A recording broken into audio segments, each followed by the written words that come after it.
Good morning students, welcome to Hindi online class of Mascot School of Excellence at home. बेटा, पता है आज हम क्या करेंगे? आज हम एक नया टॉपिक समझेंगे कि उसको कैसे करना है। और वो नया टॉपिक क्या है बेटा? अपठित गद्यांश। और बेटा, अपठित गद्यांश का मतलब पता है क्या होता है? अपठित का मतलब होता है बिना पढ़ा हुआ, जो हमने पहले पढ़ा नहीं होता। और गद्यांश का मतलब होता है बेटा गद्य रचना का कोई अंश। इसे अनुच्छेद भी कहते हैं। और इसमें हमें पता है क्या करना पड़ता है?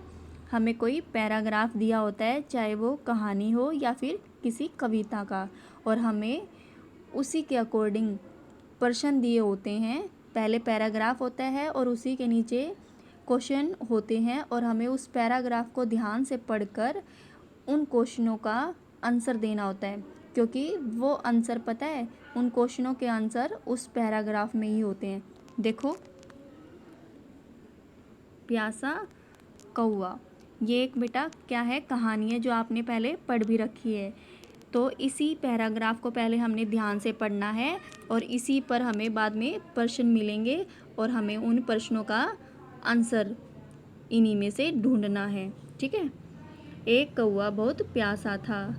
वह पानी की तलाश में इधर उधर भटक रहा था। अंत में उसे एक मटका दिखाई दिया। कौवा मटके को देखकर बहुत खुश हुआ।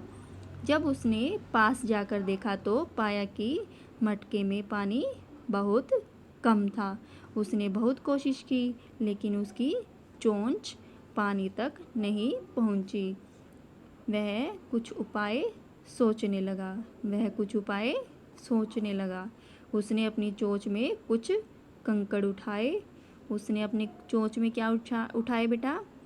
कंकड़ उठाए और मटके में डालने लगा।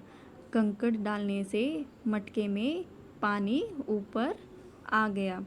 कोए ने जी भरकर पानी पिया और उड़ गया। शिक्षा क्या मिलती है बेटा इससे हमें? मेहनत से ही सफलता मिलती है।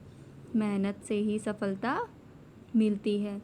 चलो एक बार फिर से रीड कर लेते हैं, क्योंकि हमें इसी पैराग्राफ में से प्रश्न मिलेंगे, और हमें इसी पैराग्राफ में से ही ढूंढकर उन प्रश्नों का उत्तर देना है। ठीक है। एक कौवा बहुत प्यासा था। वह पानी की तलाश में इधर उधर भटक रहा था।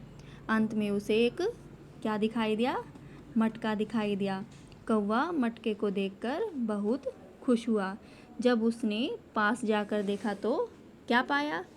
कि मटके में पानी बहुत कम था। उसने बहुत कोशिश की, लेकिन उसकी चोंच पानी तक नहीं पहुंची। क्या नहीं पहुंची? चोंच। वह कुछ उपाय सोचने लगा। उसने अपनी चोंच में कुछ क्या उठाए? कंकड़ उठाए और मटके में डालने लगा। कंकड़ डालने से मटके में पानी ऊपर आ गया। कोए ने जी भरकर पानी पिया और उड़ गया। इससे हमें क्या शिक्षा मिलती है बेटा? मेहनत से ही सफलता मिलती है। अगर हम मेहनत नहीं करेंगे तो क्या होगा? अगर हम पढ़ेंगे नहीं, मेहनत नहीं करेंगे, तो हम इसी क्लास में रह जाएंगे। इसीलिए हमें क्या करनी चाहिए? मेहनत करनी चाहिए। जैसे कौवे ने मेहनत की तो वो पानी पी लिया ना उसने, वो प्यासा था ना। तो अगर वो कंकड़ उठा कर नहीं डालता मटके में, तो पानी ऊपर कैसे आता? और पानी ऊपर नहीं आता तो उसकी प्यास नहीं बुझती। उसने मेहनत की थी, इसलिए उसको क्या मिली? सफलता। अब बेटा, इसी पैराग्राफ में से क्वेश्चन हैं, और उन्हीं में से ही आंसर हैं। देखो, सबसे पहले आप डेट डालोगे। डेट क्या है आज? सितंबर 3, 2020। बीच में क्या डालोगे? ग्रह कार्य। और इधर कॉर्नर पे क्या लिखोगे? दिन, वीरवार। और फिर क्या लिखना है? टॉपिक अपठित गद्यांश। अब प्रश्न नंबर 1 देखो बेटा। कौवा कैसा था? कैसा था कौवा? प्यासा। कैसा था? प्यासा। ये फर्स्ट लाइन में से ही है ना बेटा? पैराग्राफ की कहानी के फर्स्ट लाइन में ही इसका आंसर है ना, कि कौवा कैसा था? प्यासा। प्रश्न नंबर 2 देखो। मटके में पानी कितना था? कितना था? बहुत कम। मटके में पानी बहुत कम था। तीसरा प्रश्न देखो बेटा, मटके में क्या डालने से पानी ऊपर आ गया? क्या डाले थे उसने? कंकड़। क्या डाले थे? कंकड़। प्रश्न नंबर 4, कौवे ने कितना पानी पिया? कितना पानी पिया बेटा उसने कंकड़ डालने के बाद जब पानी ऊपर आ गया था? जी भरकर। जी भरकर। प्रश्न नंबर 5, पानी शब्द से एक वाक्य बनाओ। पानी शब्द से एक वाक्य बनाओ और वो वाक्य क्या है बेटा? हमें साफ पानी पीना चाहिए। हमें साफ पानी पीना चाहिए। एक बार फिर से रिवाइज करते हैं बेटा। कौवा कैसा था? प्यासा। कौवा प्यासा था। क्वेश्चन नंबर 2, मटके में पानी कितना था? मटके में पानी बहुत कम था। प्रश्न नंबर 3, मटके में क्या डालने से पानी ऊपर आ गया? कंकड़। क्या डालने?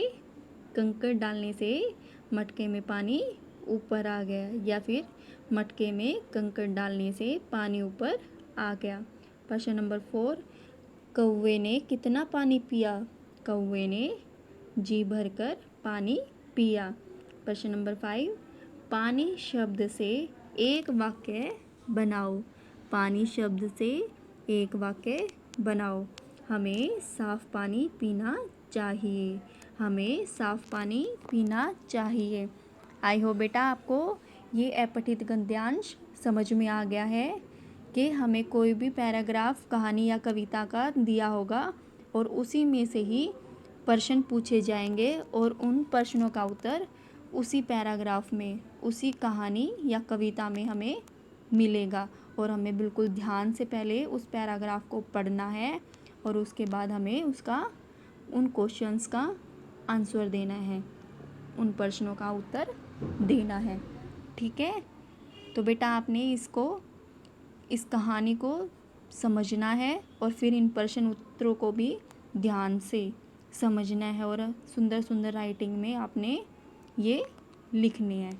ठीक है बेटा, ये टॉपिक सिर्फ समझने का होता है, इसमें रटने वाली कोई चीज़ नहीं होती। ठीक है, I hope you all understand. Very good, bye bye, happy learning.